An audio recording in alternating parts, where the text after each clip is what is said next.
Welcome, everyone, to 10 Minutes with Barb and Ron. I'm Ron Rogers, and let's see, something to tell you about myself. That's always kind of a tough one. I know one. The car I drive is the same year I was born. I'll just leave it with that. Barb and I'm in education. We're both in education. Barb, how about you? Go ahead. I almost said it for you. Hi, everyone. Barb Gentilla Green. I never know what Ron's going to say, and he just cracks me up. But so anyway, I don't know how to top that other than to say, I drive a Honda Accord, and it's got to be red. Any car I have has to be red, not bright red. I'm not a flashy red, but a maroonish, had a little brown in it kind of red. So, that's me, just kind of basic Honda Accord, not the same year I was born. It would not be running. I just had to come up with something that would throw you off. Just something. So, Barb, what's our topic today? Well, Ron, I was thinking that we would talk about, this gets us into where do you start? If you're thinking about UDL, where should I start? And I've been asked this so many times, and there's a lot of places that you can start. But I think that most of the books and the authors and the gurus around UDL will say, you know what? You have to start with a very crystal clear goal. You got to know what the goal is first before you design instruction, before you plan a professional development session, before you, set out for this.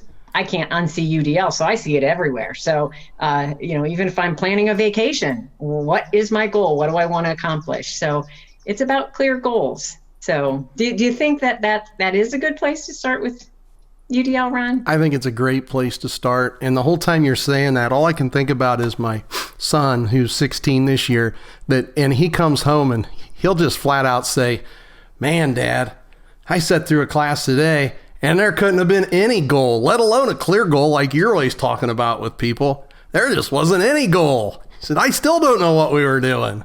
So I think sometimes it's really easy to figure out if there's just no goal, So with that in mind, then, let's talk about clear goals. I think that's a great place to start, Barb. Okay. Well, we'll put some things in the resources for you. We don't ever want to forget to tell you that we'll have some great things in the resources for you. You know what, so Barb? Barb? What's that?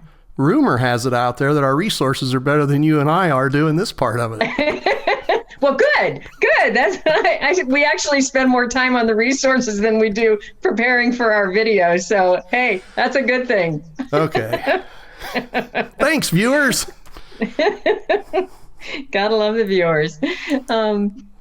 So one of the resources that I'm going to throw in there is really from this great educator that we've brought into Region 7 so many times. Her name's Susie Pepper Rollins. And first of all, you just got to love that name. And she is as spunky as that name is. But she talks about how kids go from one class to another, and maybe the teacher has a learning target on the board. Today, this is what we're going to learn.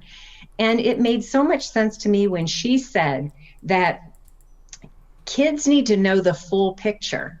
They need to know where today's lesson connected to yesterday's and where it's getting us ready for tomorrow's on our journey to a bigger goal for the unit or the series of lessons.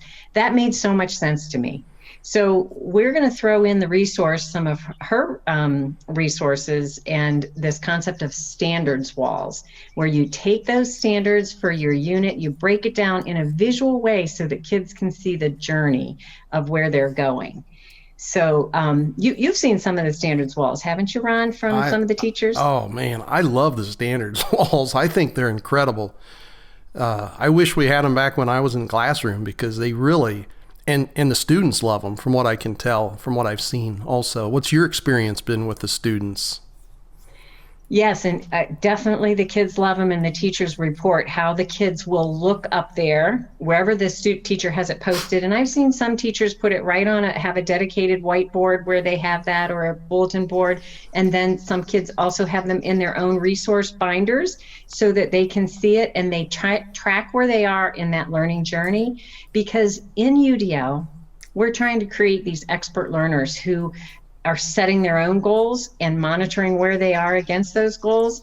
And if you don't know where you're going, how do you know how to set a goal? And so it helps, I think it's a way to get our learners to be those expert learners, to own their learning and know where they're going and figure out a goal for themselves on that journey. So.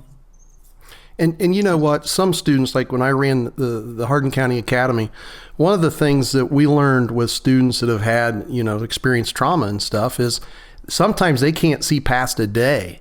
So for some students, a 1-day goal can be a tough one, However, if you can move them then to maybe having a week goal or a month goal, and these walls can really help.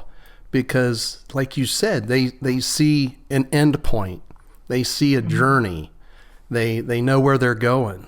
I love them. I hope other people would look into them also.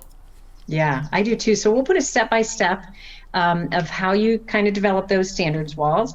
And we'll put a short little video of Susie, Spunky Susie, explaining them. And then the other thing I wanted to show you, Ron, do you care if I make a connection to our UDL thought bubbles that we've talked about those a couple of times, but do you care if I just make a connection to those real Absolutely. Quick? Make a great connection. Okay. We'll just connect all of our episodes together. All right. I'm going to share a document, share the screen. Is that okay? Oh yeah, absolutely. Okay. So you tell me if you see it. Do you see it? Says I engagement? do. And, okay. And you're now I don't know, for some reason you're under me now on the TV. So I don't know. I don't think I'll look that way, but you're below me now and I'm up. Sorry. It's okay. I'd rather have you on the top, on the screens, but it's fine. Okay. It's okay. So I took this thought bubble. Remember, a thought bubble is kind of a way of entering into UDL because it's really the thinking that we have to go through as educators when we're designing instruction. And so this is one of my thought bubbles under engagement. And it is, how can I communicate the learning goals clearly and often so that learners understand where they're going? So I'm going to ask our viewers to add to this document. We're going to put it in the resources. It's a Google Doc. You could add to it. But I think sometimes it helps to think about, well, what would this look like in a classroom and what would it sound like? So I just put one example. So for example, it would look like, if I'm communicating the goals clearly, that the goal of the unit or lesson is visual in the classroom and in the students' resource notebooks or, in their desk, however they do it in the classroom. So that is how it might look. And then it might sound like, today we're learning about whatever it is, the cause of the Civil War. So why is this important? Or we may stop in the middle of the lesson and say, let's reflect on everything. Remember, our goal is the cause. So up until today, in this midway point of our lesson, what do you think that is right now? Turn to your partner and talk about what you think is one of the causes of the Civil War and how that ties to our goal. You getting it? Do you feel like you're learning a little bit about what our goal is? So those are just two ideas of what I thought that might look like and sound like. So I'm hoping that people will add to this and give us more ideas about how we can keep those learning goals clear. What an outstanding idea of having folks join in with us on this document. I think that's just great. I'm going to let you summarize and then we're done. We've got about 30 seconds left. All right. So in summary, I think that we have to think about starting first always with a very clear goal when we're thinking about using universal design. And the flexibility then comes in with how we get to that goal, the materials we use, how we assess that, and how kids show us what they know. The flexibility, it comes in those ways. But the goal is very clear and it does not, change. It's not flexible. So excellent. Ron's out. Barb's out.